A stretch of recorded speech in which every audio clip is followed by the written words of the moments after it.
Whoever is in charge of pushing stairs to the side of opponents' charter jets to allow players to descend didn't give a hoot about the Bulls' winning streak. That's why when the Bulls landed here early Thursday morning, they had to wait 40 minutes to disembark. The Bulls had every excuse in the world to wilt later on Thursday. Their travel woes. A back-to-back set of games. LeBron James.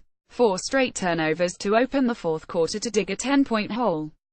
Instead, not until Denzel Valentine's desperation heave off a well-guarded final inbounds play came up short did the Bulls succumb to the Cavaliers' 115,112. The 7-game winning streak is over.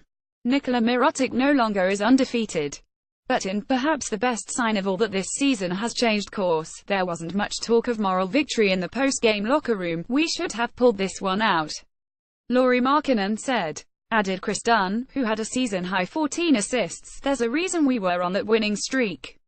We had an edge. We played tough. It just sucks that the way we've won close games is defensive stops and we couldn't get them tonight." James, of course, was the main reason why. He scored 11 of his 34 points in the fourth and assisted or scored on 17 of the Cavaliers' final 19 points, repeatedly drawing Dunn or Denzel Valentine on a switch and overpowering them. "We'll take some positives, but we have to learn from what we did to start the fourth," Coach Fred Hoiberg said. "You just can't have lapses on the road against a great team like this." Bobby Portis committed 2 turnovers, Jerian Grant 1 and Paul Zipser another as the Cavaliers capped an 110 run that began late in the third quarter to build that 10-point lead.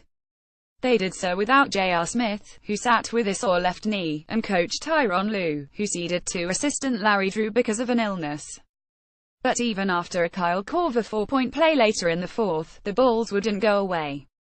Markkanen made it a only possession game on his own 4-point play with 2 minutes, 12 seconds left as part of his 25 points, one off his season high.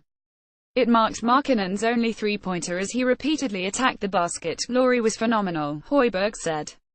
Mirotic, who scored 15, sank another 3-pointer in the final minute to make it a only possession game again.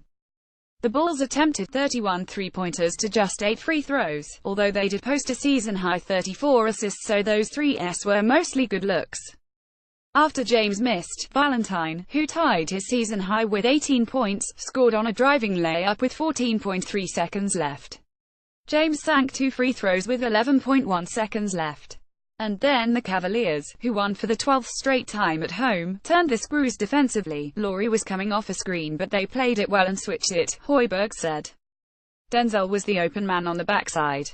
Unfortunately, we didn't get a better look than that." The Bulls, who had become the first team in NBA history to win 7 straight games after 10 straight losses, did surpass 100 points for the 8th straight game. That's no small feat given they had done so just 8 times in their first 23 games. "Honestly, I'm very proud of the team," Mirotic said in one of the few moral victory comments. "They're one of the best teams right now. We competed. We found a way to get back into the game with good defense and finding the open guy. We need to go with our heads up to Boston." K.C. Johnson at ChicagoTribune.com, Twitter at CoopNBAs. Secret power brokers who the players trust to get stuff done. Bulls have gone from 10 straight losses to 7 straight wins. Bulls QA. Will the Bulls ever lose again? Did they win the trade with the Timberwolves?